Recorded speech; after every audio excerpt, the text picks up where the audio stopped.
नमस्कार, good afternoon आप सभी को। कैसे हैं? एक 40 ईयर फीमेल पेशेंट का केस शेयर कर रहा हूँ, जो बहुत इंटरेस्टिंग केस है। पेशेंट के बारे में पहले थोड़ा चर्चा कर लेते हैं, फिर पेशेंट ने जो बोला वो बताऊँगा। पहले पेशेंट को क्या क्या डिसीज़ थी, पेशेंट मेरे पास क्या प्रॉब्लम लेके आई थी। पेशेंट का गला चौक हो गया था, पेशेंट की आवाज़ नहीं निकल रही थी, वॉइस एकदम 6 महीना से, और पेशेंट को फियर था कि इस गले के अंदर कुछ हो ना जाए। तो पेशेंट का वज़न बढ़ रहा था और पेशेंट हाइपरटेंशन, बीपी हाई रहता था ये, और पेशेंट के हाथ पैरों में स्वेलिंग थी। तो ये कंप्लेन पेशेंट को थी, ये लेके पेशेंट आई थी। लेकिन मेनली पेशेंट गले को लेके, गले पेशेंट की आवाज़ नहीं निकल पाती थी, उसको लेके पेशेंट डिप्रेशन में थी, और जाना आना भी पेशेंट ने, बाहर निकलना भी बंद कर दिया था। पेशेंट स्कूल की टीचर हैं।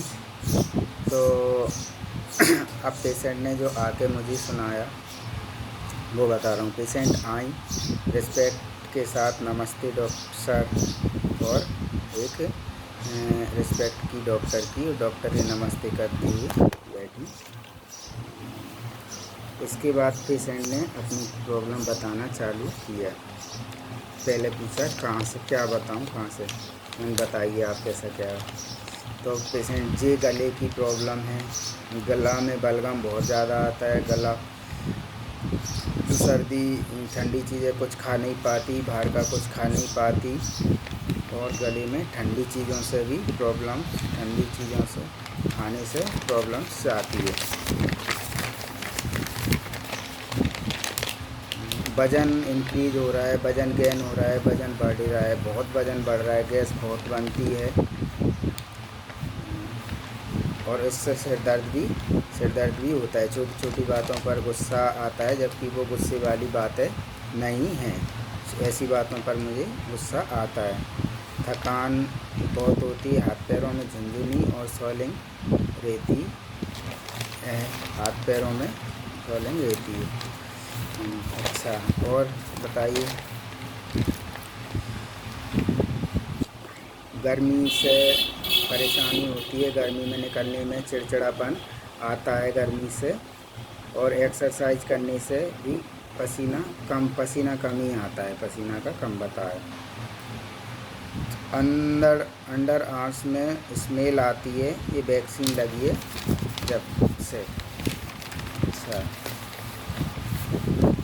और एक डॉक्टर का नाम बताए। डॉक्टर ने बोला था वज़न कम करने के लिए, बोले ये ड्रॉप, ये केमिकल आता है, इसमें डाल के देंगे तो उससे वज़न कम हो जाएगा। बोले आपके पास भी है क्या, वज़न कम हो जाएगा क्या, वज़न करने का दवाई। बीपी बढ़ता है सर, और एकदम से फिर पेशेंट चुप हो गई थी बताना, और फिर एकदम से बताने लगी कि वो तो मैं भूल ही गई, बीच में एकदम से फिर अचानक बोली योग करती हूँ, और योग करने से भी वज़न कम नहीं हो रहा। इतना दौड़ती हूँ, इतना कुछ करती हूँ, फिर भी वज़न कम नहीं हो रहा। मैंने तो अब वज़न बढ़ ही रहे, छोड़ दिया, योग करना भी छोड़ दिया, और ये घूमना भी बंद कर दिया। मैंने पूछा क्यों? अरे ये आवाज़ नहीं निकलती, आवाज़ से मुझे इतनी, सब लोग देखते हैं, लोगों से बात नहीं कर पाती हूँ, तो मैंने लोगों से मिलना जुलना छोड़ के मैंने तो अकेली यहाँ पे रहती हूँ, और मुझको लगता है कोई मेरे पास ना आए, कोई मेरे से बात ना करे, क्योंकि मुझे बहुत ज़्यादा लोग टोकते हैं, बोलते हैं कैसे क्या हुआ, तो मुझे बुरा लगता है, और बहुत ज़्यादा शर्म फील होती है, एम्ब्रेसमेंट आती है। अच्छा, और मैं तो लोगों से कटती हूँ, बात करने से बचती हूँ, मैं किसी के सामने भी नहीं जाती। और वो उसने बताया क्योंकि मैं पेशेंट पहचान की थी, तो एक दिन पेशेंट से जो मुलाकात हुई, तो मैंने आपसे भी उस दिन बात नहीं की, और आप आए थे तो मैंने इसीलिए आपसे भी बात नहीं की। तो पेशेंट ने ऐसा बताया। तो यहाँ पे एक रूब्रिक ऑब्जेक्ट दे के पेशेंट बता रही है, तो पेशेंट का एक मेन जो रूब्रिक बन जाता है ऑब्जेक्टिव रीजनेबल। पेशेंट को खाने पीने में नमकीन चीज़ें पसंद हैं, खट्टी चीज़ें पसंद नहीं हैं। नमक की शौकीन है पेशेंट, नमक और मिठाई, नमकीन स्पाइसी फूड, नमकीन मिठाई बताए। पेशेंट स्कूल की टीचर हैं, तो पेशेंट को डिसिप्लिन में रहना, डिसिप्लिन में बच्चों को रखना बहुत ज़्यादा पसंद है। टाइम टू टाइम ड्यूटी जाना, बिल्कुल टाइम से जाना, पूरा टाइम टू टाइम पीरियड लेना, और ये पेशेंट करती है। बुलिन में बिल्कुल भी लापरवाही नहीं करती, इस मामले में टाइम से ही पूरा लंबा पीरियड लेती हूँ। और मेरा ना स्कूल में मेरा पूरा वो चलता है कि हाँ मैडम आ गई, अब बच्चे अपने आप समझ जाएंगे, अब कोई टेंशन नहीं है। और जो प्रिंसिपल और मतलब स्टाफ समझता, स्टाफ को लगता है।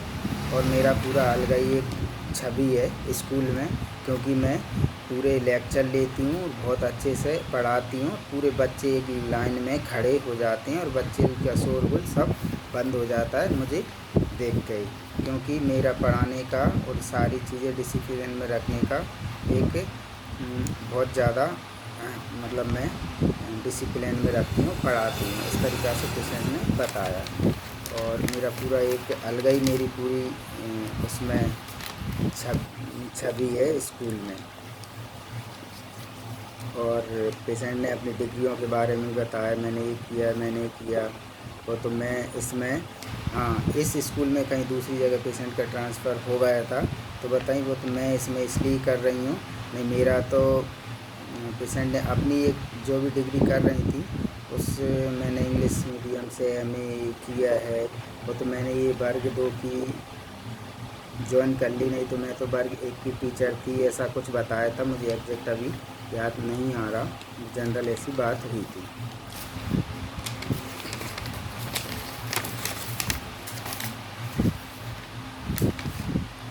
और पेशेंट ने क्या बताया तो मैं बता रहा हूँ।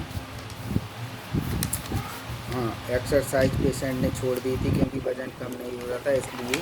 और अब इस पेशेंट में जो ख़ास बात थी वो उस पर चर्चा कर ले रहे हैं।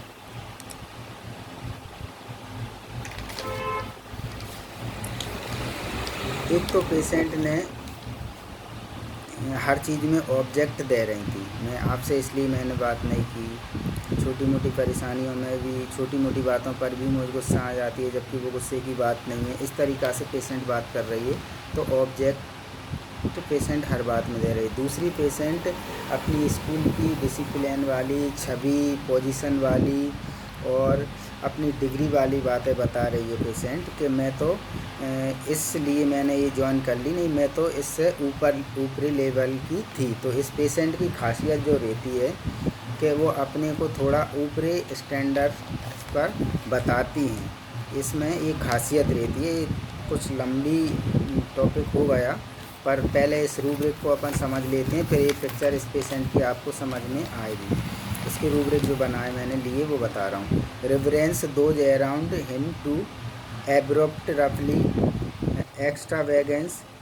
हाँ, पेशेंट ने एक चीज़ और बताई थी कि मैं इस गले के मारे, आवाज़ के मारे बोल ही नहीं पा रही, कहीं निकल ही नहीं पा रही। तो helpless feeling of objective reasonable light desire for company averse to sight of people avoid the delusion rest she looking in a mirror when discipline easy to discourage resignation।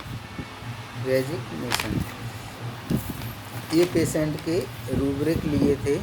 Sun aggravation, Salt डिजार और dignify. तो patient को एक सम्मान बहुत ज़्यादा पसंद है, उसके लिए और एक रिस्पॉन्सिबिलिटी, सीरियस टू रिस्पॉन्सिबिलिटी मतलब ड्यूटी भी पेशेंट टाइम टू टाइम जाना, सीरियसली लेना, ये भी पेशेंट का एक रूब्रिक लिया था।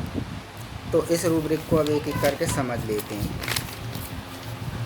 रेफरेंस, पेशेंट नमस्ते करते हुए पेशेंट ने बात की और नमस्ते सर इस तरीक़ा से। तो सम्मान पेशेंट बॉस ने सम्मान के साथ, रिस्पेक्ट के साथ बात कर रही थी पेशेंट। तो रेवरेंस दो जयराम हिंटू रूब्रिक लिए। एब्रप्ट रफली, पेशेंट बीच में अचानक बंद हो गई, फिर कुछ बोलने लगी। फिर पेशेंट ये टॉपिक बताते कुछ इस तरीक़ा से बता रही थी जो कि एक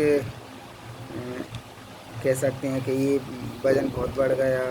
फिर कुछ बताने लगी, फिर इस तरीक़ा से थोड़ा एब्रप्ट, फिर एकदम बंद हो गई। फिर अचानक पेशेंट ने कुछ बोल दिया और एक ये बात तो मैं भूल ही गई। जैसे पहले नॉर्मल पेशेंट बात कर रही है, फिर बंद हो गई, फिर अचानक से पेशेंट ने कुछ बता दिया। इस तरीक़ा से यहाँ पे मुझे लगा कि इसमें कहीं ना कहीं एब्रप्ट भी है पेशेंट, तो मैंने ये रूब्रिक लिया। एक्स्ट्रा वेगेंस पेशेंट, गले की आवाज़ बहुत ज़्यादा ही ख़राब हो गई, बहुत ज़्यादा बैठ गई, बोलते ही नहीं बन रही, बहुत ज़्यादा गैस बन रही है, वज़न बहुत ज़्यादा बढ़ रहा है, हर बात में बहुत ज़्यादा इस्तेमाल कर रही थी, तो एक्स्ट्रा वेगेंस लिया। हेल्पलेस फीलिंग ऑफ, गले से बिल्कुल बात करते ही नहीं बन रही, मैं कहीं जा ही नहीं पा रही इसकी वजह से और किसी से बात नहीं कर पा रही, तो हेल्पलेस फीलिंग ऑफ ये रूब्रिक लिया। ऑब्जेक्टिव रीजनेबल, छोटी छोटी बातों पे जो बात करने वाली बात ही नहीं है उस पर गुस्सा आ जा रहा है, मुझे चिड़चिड़ापन बहुत हो रहा है, तो उन बातों पर भी। जबकि और आप उस दिन आए थे, आपसे भी मैंने इसलिए बात नहीं की क्योंकि मेरा ये गला ख़राब, गले में ये प्रॉब्लम हो रही थी, तो इस तरीक़ा से पेशेंट ऑब्जेक्ट दे रही थी। तो ऑब्जेक्टिव रीजनेबल। लाइट डिजायर को ये वज़न कम हो जाए, वज़न के लिए टॉनिक या कुछ भी ड्रॉप वगैरह पेशेंट बोल रही थी, ये केमिकल ही डॉक्टर बोल रहे थे, तो ये मिल जाएगा क्या। वज़न की पेशेंट को बहुत ज़्यादा फिक्र थी, तो लाइट होना चाह रही थी patient. Company avers to sight of people avoid the, मतलब पेशेंट लोगों से कट रही थी और पेशेंट को कंपनी बुरी लग रही थी। अकेले में पेशेंट को अच्छा लग रहा था क्योंकि पेशेंट को ये के लोग पेशेंट अच्छे से बोल नहीं पा रही थी, आवाज़ नहीं निकल पा रही थी, तो पेशेंट को लग रहा था कि नहीं, लोग मेरे पास नहीं आए, और पेशेंट भी अपने को दूर कर लेती थी उन लोगों से। तो company avers to sight of people avoid, मतलब पेशेंट अवॉइड हो रही थी, लोगों को अवॉइड कर रही थी अपने पास से। हाँ, एलिमेंट फ्रॉम एम्ब्रेसमेंट, मतलब एम्ब्रेसमेंट, शर्म के आवाज़ के चलते पेशेंट को परेशानी हो रही थी, मतलब कोई आवाज़ लेके कोई क्या कहेगा, ये आवाज़ बोल नहीं पा रही, तो उससे भी पेशेंट को परेशानी हो रही थी। तो एक रूब्रिक लिया था, element from embarrassment. Proper to discipline, easy to discourage resignation, मतलब पेशेंट योग करना, पेशेंट को दौड़ लगाना, ये सब कर रही थी, लेकिन जब वज़न कम ही नहीं हो रहा था तो पेशेंट सब छोड़ छाड़ के बैठ गई, पेशेंट डिस्करेज हो गई। डिसिप्लिन, मतलब पेशेंट को स्कूल टाइम टू टाइम जाना, बच्चों को बुलाना, बिल्कुल टाइम टू टाइम काम करना, डिसिप्लिन बहुत ज़्यादा पसंद है, और डिसिप्लिन में रहना और पसंद है पेशेंट को। डिग्निटी, मतलब मेरी तो अलग ही स्कूल में छवि है, मेरा तो नाम मतलब ही अलग चलता है स्कूल में, और मैं तो इसलिए मतलब वर्ग, मतलब इस स्टैंडर्ड में पढ़ा रही हूँ, जबकि मेरा तो थोड़ा स्टैंडर्ड ऊपर का था, पर उसने बताया किसी वजह से मैं यहाँ पे हूँ। बाकी फिर भी मेरा यहाँ पे नाम चलता है पूरा एक अलग ही कि हाँ मैडम आ गई, मैडम आ गई, इस तरीक़ा से पेशेंट अपनी डिग्निटी की और अपने सम्मान की बात कर रही थी। तो ये पेशेंट सन एग्रावेशन, सल्ट डिजायर, आप समझ गए होंगे आप मेडिसिन कौन होगी। उस पेशेंट को मैंने नेट्राम्यूल 30 दिया। नेट्राम्यूल देने के बाद पेशेंट का गला जो चौक हो गया था वो एकदम खुल गया। एक पेशेंट का रूब्रिक और है, पेशेंट को डर था, fear of impending incurable disease, ऐसा एक रूब्रिक जो है, तो पेशेंट के गले में ये भी पेशेंट को डर था कि अंदर कुछ हो नहीं गया हो, अंदर कुछ हो नहीं जाए, ये अंदर कुछ हो तो नहीं गया, एंजाइटी टाइप वगैरह इस तरीका का। तो पेशेंट को नेट्राम्यूल 30 दिया। पेशेंट का जो पेशेंट ने लोगों से बात करना बंद कर दिया था, पेशेंट ने 1 हफ्ते में घूमना चालू कर दिया, मिलना जुलना चालू कर दिया, आवाज़ क्लियर हो गई पेशेंट की, जो आवाज़ जोर लगाना पड़ रहा था, डिप्रेशन में जा रही थी, वो भी ठीक हो गया, पेशेंट का बीपी भी कंट्रोल हो गया, ठीक हो गया, और गला पूरी तरीक़ा से पेशेंट का एकदम ठीक हो गया, और पेशेंट की डिप्रेशन में जो जा रही थी उससे बाहर पेशेंट आ गई, और मैंने देखा तो बहुत अच्छा लगा, एक केस बहुत अच्छे से हैंडल हुआ।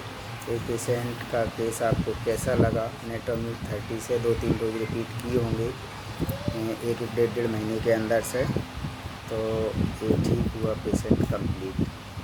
फिर पेशेंट तो आप कमेंट्स करके बताएं।